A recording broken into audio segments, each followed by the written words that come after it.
Hi there, I'm SmallAnt1 and welcome to my guide to the Super Mario Odyssey any % Advanced Wooded Kingdom route. In this video, I'll be showing you a faster wooded route than the beginner's one. It includes some very difficult strategies and movement that can save up to 25 to 30 seconds. There are timestamps in the video description if you want to skip to a particular section. There's a lot to cover, so let's get started. Here's a quick overview of the advanced route. The first 3 moons and the movement to the 4th is the same as the beginner's route, so just collect those and get to this nut as fast as possible.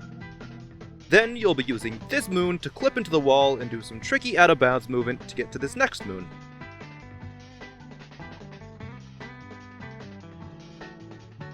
Then a bit more tricky stuff to get up into this area.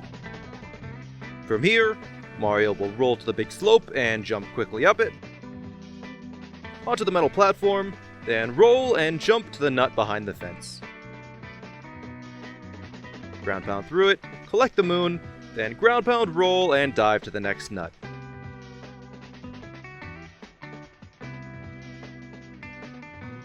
Now jump all the way over to the up route. From here, do the usual any % route up until you reach the top of the tower. Instead of fighting Spewart, you'll spin pound roll and vector all the way down to the ground below. Then triple jump up to the nut around the corner.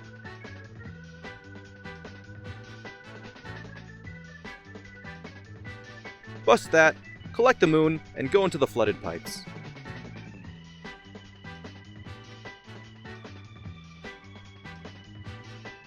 The flooded pipes as usual, until the second moon. Instead of leaving the pipes, you now have enough moons, so just warp to leave the kingdom. So there's the quick overview. Now I'll explain each part, starting with how to clip out of bounds. There are 2 ways to clip out of bounds for this route, using the moon and using the rock. The fastest way is to use the moon, but you only get 1 try at the moon as you can't have collected it yet. With the rock, you should be on version 1.0 or 1.1 to get the clip. I did put a write-up in the description on how to get 1.0 if you need it. To clip out of bounds with the moon, you'll hit the nut twice to start. Most people use Cappy homing in on it for the first hit, and then a regular jump for the second. Once the nut has been hit twice though, you're ready for the clip. Have Mario crouch, facing away from the wall, with Mario in the center of the nut, and his feet either centered on this line or his toes touching a line, or somewhere in between those two. With this clip, Mario can pretty much be anywhere, but I find this particular setup to be the most consistent. Now that Mario is positioned properly, backflip twice, then cap throw towards the wall with a very precise rhythm. Here's what it should sound like.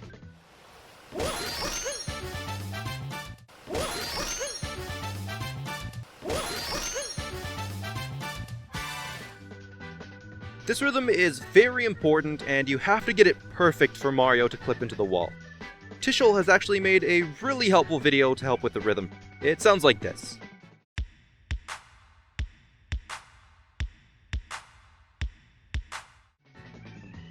That is linked in the description below. It's the thing that got me consistent at the clip. If you've done the inputs with the proper rhythm correctly, when the Moongate cutscene starts, you should see Mario warp upwards a decent amount. This is a sign you've done the trick correctly and can get ready to do the rest. If Mario doesn't warp up, or only warped up a little, then you miss the moon clip and can instead go do the backup rock clip, or just the beginner's any % route. But if Mario is in the wall, then right after the cutscene, throw Cappy right away like this. Then dive to cap jump, throw Cappy, and dive again onto this out of bounds chunk of ground. Now if you did mess up the clip, but want to try the rock clip as a backup, then the fast way is to roll, boosting 4 times, then roll cancel jump to the right to activate the switch, double jump, then after the door opens, finish a triple jump, cap throw backwards, cap jump, cap throw, wall jump, and dive to get up to the rock to do the clip. You don't have to do this of course, so do whatever works best for you. Once you're up to the rock though, have Mario wall slide onto this leaf. If you're in the right spot, Mario should pop off the wall a bit when he hits the ground. Now backflip, and wait to ground pound onto this area here. When the ground pound animation begins, start holding left on the control stick. Once Mario hits the rock, roll and roll cancel to clip through the wall. If you are unfamiliar with roll cancel clips, then go check out my Sphinx clip video. It should explain enough to do this clip too. With this clip though, Mario is much further from the wall when you land the ground pound, so the inputs between the roll and the roll cancel will be a bit more delayed than Sphinx Clip, because you need to roll cancel a frame or two before bonking on the wall. Also, it's important here to hold left during the ground pound all the way through the roll cancel, because if you don't hold left, then Mario will clip out of bounds and then right back into bounds on the other side of the wall. Again, this clip is only able to be done consistently on versions 1.0 and 1.1. Just wanted to reiterate on that. If you do have these older versions with the advanced route, even if you're planning on only using the moon clip, it's still a good idea to learn the rock clip because it allows you to practice the next part of the route, which is probably the hardest part in my opinion. Back to the clip itself, now that Mario is in the wall, jump over to this grassy section. Make sure to land on the very edge because there's actually a wall that you're landing inside. If you land too far in, then you might be forced back in bounds. From this edge, backflip backwards, then cap jump and time a cap throw to land in the dark section of the wall. The camera here is horrendous, but with a few tries you should be able to get a handle on the weird movement. If you mess up the jump from the grass to the slot in the wall, then Mario will likely land down here, which is actually where Mario will land when you're doing the moon clip. So to get up to the slot in the wall from this position, have Mario face the wall, backflip, and cap throw once there's some room in between the wall and Mario. Hold forwards into Cappy without diving, and Mario should do a cap jump. Now you have Mario wall jump, wait for a moment, then cap throw and dive into the slot. This jump feels a bit strange as you'll be doing the cap jump without a dive, which isn't done a lot in the 80% route, and the timing for the dive at the end is pretty tight, but with some practice you should find the timing that will work for you. And fortunately, this jump is one of the few things in this route that you can easily retry. Once Mario is into this slot, you'll need to collect the moon behind the wall. The tricky part with this moon is having Mario collect the moon and still stay out of bounds. It's very easy to grab the moon and then be stuck in the cave afterwards. The most consistent way that's been found to do this is to run Mario off the wall, then immediately turn around and wall jump. The timing and spacing for this is pretty tough, but there are a few tricks that can help out. Start by turning the camera upwards so you're looking down on the wall. Once the camera is lined up like this, have the center of Mario walk straight down this line, and when Mario begins to fall, immediately turn around and wall jump. The moment Mario slips off the wall, you should see Mario pop down a bit, and that's when the wall jump needs to happen. The best setup I could find is to nudge Mario forwards until his left arm is in these two spots in the dirt. Mario is on the very edge of the wall here, so you should be able to run forwards for a slight moment, then turn around and wall jump right away. If you do the wall jump immediately, then Mario should just touch the bottom of the moon and stay out of bounds. This wall jump is incredibly difficult though, because you basically need to anticipate when to wall jump. There's no easy way to tell exactly when Mario is going to pop off the wall, so you're just going to need to practice enough until you've built some intuition of when to turn around and wall jump. If you react fast enough after missing the moon because of a slow wall jump or not being in line, then you can turn Mario around to land back on the little out of bounds dirt patch to try again. If you miss the patch, then Mario will probably just fall down into deep woods.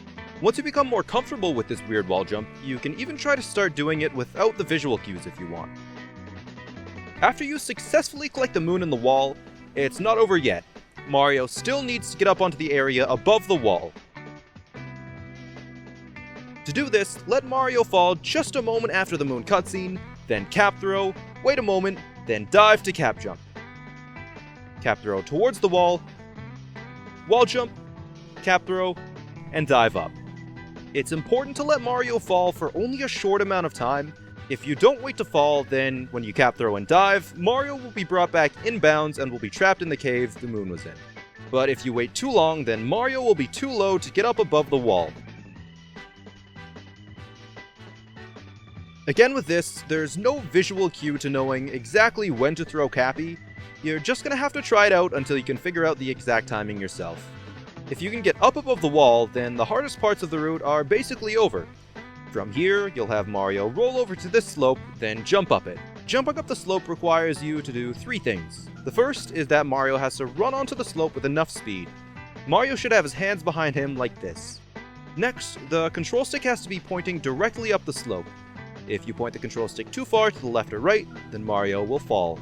The easy way to do this is to adjust the camera before Mario gets to the slope so it's directly facing it. And the last thing to do is just mash the jump button just as Mario begins to run up the slope. If done correctly, then Mario will jump right up. At the top of the slope, press the jump button one final time to do a regular jump. At the peak of the jump, throw Cappy to the left and cap jump, then wall jump, and dive onto the upper platform. Now you can roll and jump Mario over to the next nut on the fence to bust it. If you happen to get a triple jump as the final jump, then instead of the wall jump up, you can instead just cap throw and dive onto the railing to get to the nut slightly faster, but this is a little bit more difficult. If you fall down the slope, an easy way to get back up the slope is to long jump into it, timing it so that you hit the slope when Mario begins to lose the little bit of height the long jump gained. Then mash the jump button, same as before. Anyways, once you destroy the next nut, just ground pound and roll down, then dive to the nut below. After collecting that moon, long jump and continue on with a regular old 80% route until the top of the tower. At the top of the tower, you'll be ignoring Spewart. Instead, you'll be diving twice and doing a spin pound roll to get all the way back down. A regular ground pound would work here too, of course, but if you're already doing this route, then I'm assuming you should be proficient at spin pounds by now. During the fall, turn Mario at a diagonal to vector and get some extra distance. From this height, Mario should be stunned when he hits the ground. To prevent this, press the jump button just as he hits the ground to cancel it. Personally, I just smashed the jump button here and that seems to work. So on the ground, just move in whichever way works to get up and destroy the nut. I did a triple jump, single jump, cap jump, and another triple jump here, and that works good enough for me. After destroying the nut, dive back down, then roll cancel off the edge, dive again, and roll over to the pipe to ground pound down to swim into it. Do the flooded pipes as fast as you can, then once the second moon is collected, just warp to the Odyssey and leave the kingdom.